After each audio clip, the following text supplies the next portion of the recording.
नौतपा के बीतने के बाद देश के कई राज्यों में तेज गर्मी और हीट वेव का असर देखने को मिल रहा है। मौसम विभाग ने 11 राज्यों में हीट वेव का अलर्ट जारी किया है। इनमें पंजाब, हरियाणा, दिल्ली, जम्मू कश्मीर, हिमाचल प्रदेश, उत्तर प्रदेश, राजस्थान, मध्य प्रदेश, छत्तीसगढ़, महाराष्ट्र और उड़ीसा भी शामिल है। मौसम विभाग ने कहा इन राज्यों में अगले 3 दिन तक हीट वेव चलेगी, लेकिन इसकी तीव्रता नौतपा के दिन की तरह नहीं होगी, उससे कम होगी। IMD के मुताबिक रविवार को इन राज्यों के कई जिलों में तापमान 43 डिग्री के आसपास रिकॉर्ड हुआ। हालांकि कुछ जिलों में 45 से 46 डिग्री के बीच भी ये तापमान रिकॉर्ड किया गया।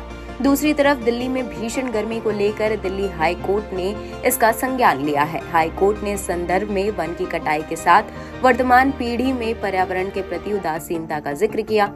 हाईकोर्ट ने साफ कहा कि यदि ऐसा रहा तो वो दिन दूर नहीं होगा जब दिल्ली बंजर बन जाएगी। दिल्ली में हाल ही में तापमान बढ़कर 52.3 डिग्री सेल्सियस हो जाने पर संज्ञान लेते हुए दिल्ली हाईकोर्ट ने कहा, यदि वन की कटाई के प्रति वर्तमान पीढ़ी का रुख उदासीन बना रहता है तो राष्ट्रीय राजधानी एक बंजर रेगिस्तान बन जाएगी।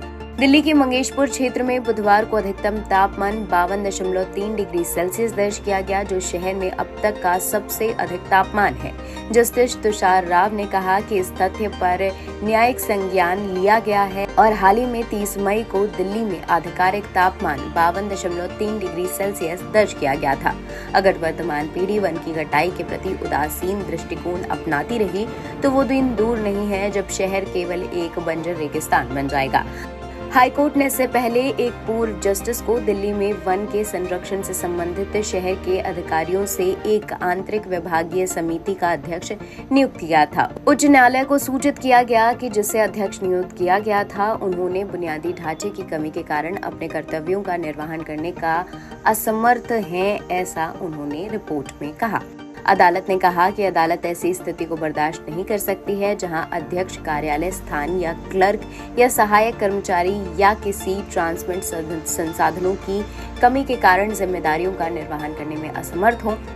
उन्होंने कहा कि हालांकि विभाग को अलग अलग क्षमता में कर्मचारी उपलब्ध कराने का निर्देश देने के बजाय विभाग में मामले को पूरी गंभीरता से आगे बढ़ाने का निर्देश देना उचित समझा गया है कि किसी भी स्थिति में मंजूरी 15 जून से अधिक देरी नहीं की जाएगी।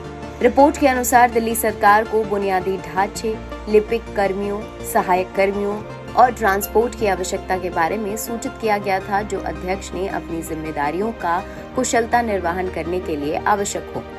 वहीं अदालत ने निर्देश दिया कि सुनवाई की अगली तारीख 29 जुलाई से पहले तय की जा चुकी है। इसलिए उम्मीद है कि अध्यक्ष और समिति की जरूरत की सभी चीजें और आवश्यकताएं उससे पहले पूरी तरह से काम करने की स्थिति में होंगी। NBT ऑनलाइन की रिपोर्ट।